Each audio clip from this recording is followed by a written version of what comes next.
पति पत्नी का सच्चा प्यार। एक आदमी ने एक बहुत ही खूबसूरत लड़की से शादी की। शादी के बाद दोनों की जिंदगी बहुत प्यार से गुजर रही थी।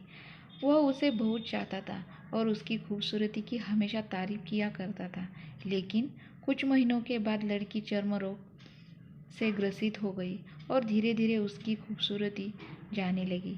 खुद को इस तरह देख उसके मन में डर समाने लगा कि यदि वह बदसूरत हो गई तो उसका पति उससे नफरत करने लगेगा और वह उसकी नफरत बर्दाश्त नहीं कर पाएगी। इस बीच एक दिन पति को किसी काम से शहर से बाहर जाना पड़ा। काम खत्म कर जब वह घर वापस लौट रहा था, उसका एक्सीडेंट हो गया। एक्सीडेंट में उसने अपनी दोनों आंखें खो दी, लेकिन उसके बावजूद भी उन दोनों की जिंदगी सामान्य तरीके से आगे बढ़ती रही। समय गुजरता रहा और अपने चर्म रोग के कारण लड़की ने अपनी खूबसूरती पूरी तरह गंवा दी। वह बदसूरत हो गई, लेकिन अंधे पति को इस बारे में कुछ भी पता नहीं था, इसलिए इसका उनके खुशहाल विवाहित जीवन पर कोई प्रभाव नहीं पड़ा। वह उसे उसी तरह प्यार करता रहा। एक दिन उस लड़की की मौत हो गई।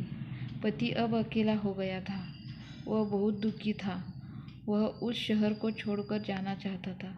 उसने अंतिम संस्कार की सारी क्रियाविधि पूर्ण की और शहर छोड़कर जाने लगा। तभी एक आदमी ने पीछे से उसे पुकारा और पास आकर कहा, अब तुम बिना सहारे के अकेले कैसे चल पाओगे?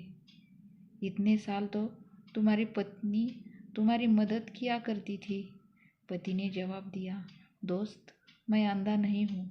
मैं बस अंधा होने का नाटक कर रहा था, क्योंकि यदि मेरी पत्नी को पता चल जाता कि मैं उसकी बदसूरती देख सकता हूँ तो यह उसके रोग से ज़्यादा दर्द देता।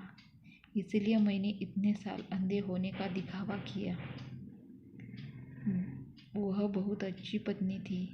मैं बस उसे खुश रखना चाहता था। खुश रहने के लिए हमें भी एक दूसरे की कमियों के प्रति आंखें बंद कर लेनी चाहिए और उन कमियों को नज़रअंदाज कर देना चाहिए। कहानी अच्छी लगी तो चैनल को सब्सक्राइब करना ना भूलिए।